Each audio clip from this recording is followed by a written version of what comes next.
penilaian-penilaian bahwa ada sesuatu, bahwa Indonesia tidak baik-baik saja. Begitu sebenarnya narasi yang ingin dibangun. Mengapa dia usung tema seperti itu?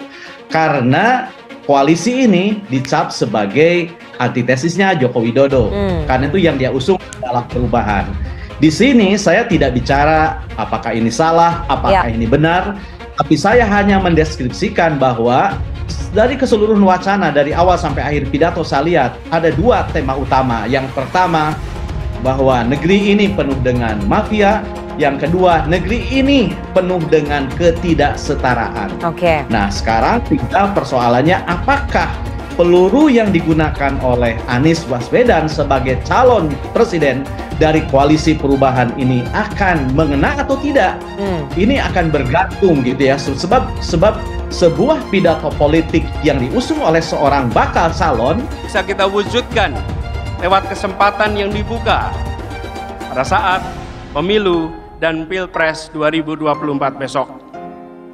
Dalam berbagai kesempatan kami telah sampaikan apa yang menjadi gagasan, apa yang menjadi cita-cita, gagasan, konsep, ide dengan arah menghadirkan keadilan telah berkali-kali kami sampaikan.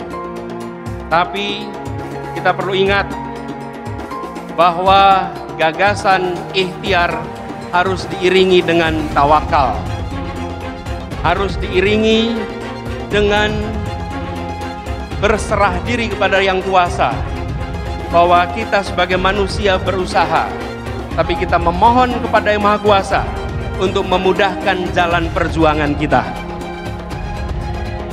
Mengadu domba mereka ya, I'm not a decision maker ya. Jadi saudara sekalian, aneh juga ya kalau saya lihat di TikTok ada yang ngomong begitu. Mungkin ya dari pendukung AHY yang menganggap opini saya tidak menguntungkan karena mengatakan menguatnya Gatot Nurmantio, atau mungkin dari pihak lain ya, we don't know exactly. Tapi begini saudara sekalian, izinkanlah saya melihat ini sebagai sebuah hal yang biasa saja ya. Kalau saya sekarang lihat ya, rasanya kalau saya lihat informasi yang saya dapat dari Sudirman Said, walaupun tidak ngomong secara langsung, sebenarnya tim 8 kelihatannya sudah selesai dengan satu nama, yaitu AHY. Tetapi apakah satu nama itu akan dipilih Anies atau tidak? Maka parameter penilaiannya bukan lagi pada substansi benar atau salah, tetapi lebih kepada apakah ini tepat atau tidak dalam penilaian segmen yang dibidik gitu ya. Sebab kalau kita melihat konteksnya ini berbeda, tone-nya berbeda dengan pidato yang dia sampaikan pada 7 Mei. Meskipun ini kan penyelenggaranya sama, hanya bedanya 7 Mei itu hadir di depan pimpinan partai politik lebih formal, menggunakan jas berdasi dan dengan tone yang sangat keras menurut saya, dengan narasi yang lebih runtut dan tertata rapi, temanya jelas, judulnya jelas. Hari ini justru menurut saya agak longgar dan tone-nya agak turun. Jadi meskipun nadanya mirip, tetapi tone-nya saya menilai justru ada penurunan. Dari sisi formalitas menjadi lebih informal. Dari sisi retorika ini lebih banyak dialognya dan menampilkan fakta-fakta yang dia temukan secara esoterik. Apa fakta esoterik itu? Dengan semangat bisa menjadikan persatuan sebagai kenyataan. Kita gunakan kesempatan ini untuk sekaligus berdoa, memohon kepada Yang Kuasa bahwa ikhtiar ini supaya diberikan jalan yang lempang. Apalagi sebagian dari kita baru saja kembali menunaikan ibadah haji. Karena itu izinkan dalam kesempatan ini kami mengajak kepada semua berdoa kepada Allah Subhanahu wa taala agar merahmati bangsa ini, agar mengangkat dari berbagai masalah. Karena itu saya mengajak kepada semua, mari kita angkat tangan kita sama-sama, tengadahkan tangan kita, dan bantu aminkan doa saya. Siap berdoa bersama-sama? Bismillahirrahmanirrahim. Maka sesungguhnya kan hanya Anies dan Tuhan saja yang tahu. Yang lain nggak paham apakah memang akan dipilih atau tidak.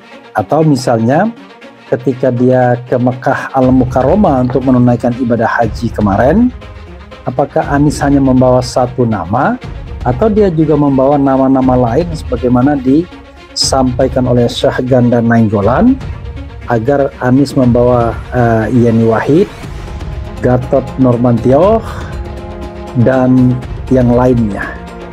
Jadi ini yang harus kita pahami ya Sobat RH sekalian.